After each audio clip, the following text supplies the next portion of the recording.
9 Soviet hikers, a snow-covered mountain, a mutilated camp, and an investigation that led nowhere except deeper into mystery. I'm Nina. Today, we're going back to one of the strangest and most disturbing unsolved cases in modern history, the Dyatlov Pass incident.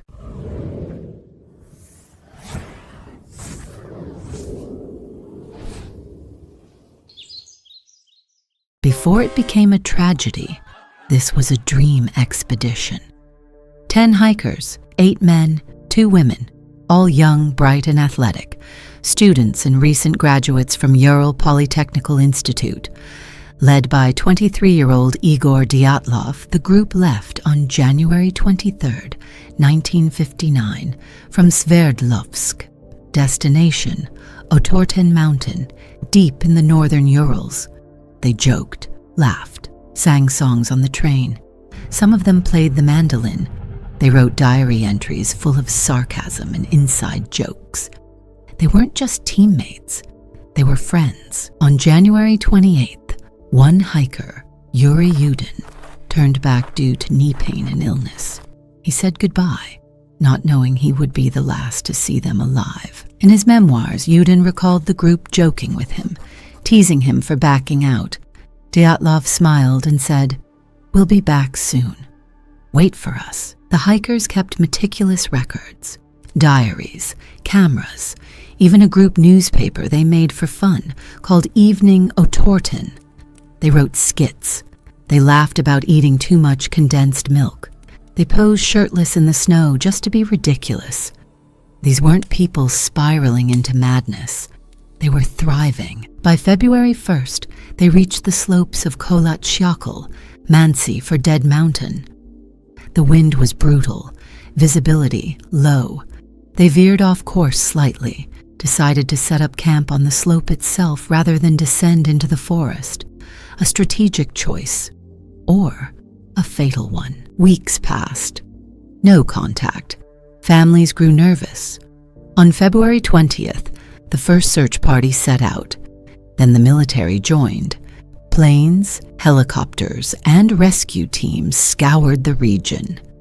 Finally, on February 26th, they found the tent. The tent was half collapsed, torn from the inside, their boots, jackets, flashlights left behind. Something had caused 9 experienced hikers to flee into minus 30 degrees Celsius cold, barefoot and half naked, in the dead of night. Their footprints, calm and deliberate, led into the trees. No signs of a struggle, no blood, just bare feet and socks in single-file tracks. Disappearing into the darkness, 2 bodies were found first, under a cedar tree, huddled near a fire. They were almost naked with burned fingers, likely from trying to stay alive. The bark was stripped 15 feet up, as if one had tried to climb in desperation. Nearby, Dyatlov, Kolmogorova, and Slobodin lay frozen in different poses, as if crawling back to the tent. Some had fractured bones, but nothing fatal. Slobodin had a cracked skull, possibly from falling in the dark. It took months to find the last 4, buried in a ravine under 13 feet of snow.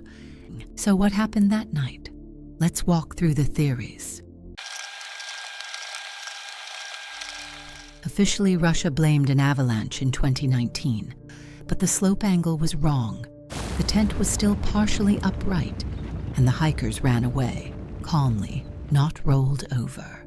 Survivors of real avalanches don't flee barefoot into the cold. They dig. They fight to breathe. A 2013 theory suggests infrasound, low-frequency winds creating a Kármán vortex, caused intense panic and hallucinations. It's plausible. But would all 9 react the same way? Trained hikers? Some believe parachute mines or secret radiation tests are to blame. Burned skin, orange coloring, radioactivity on clothes, all true. but no official test sites were admitted in that area. Still, the military arrived suspiciously fast. Files vanished. Witnesses were silenced. Some diaries mentioned strange lights in the sky. Locals later reported glowing orbs that night. Others suggest a Yeti-like creature. A satirical note in their last newspaper even jokes about a snowman. But jokes don't mean proof. Still, something terrified them. The Soviet case was quietly closed in 1959. Cause of death?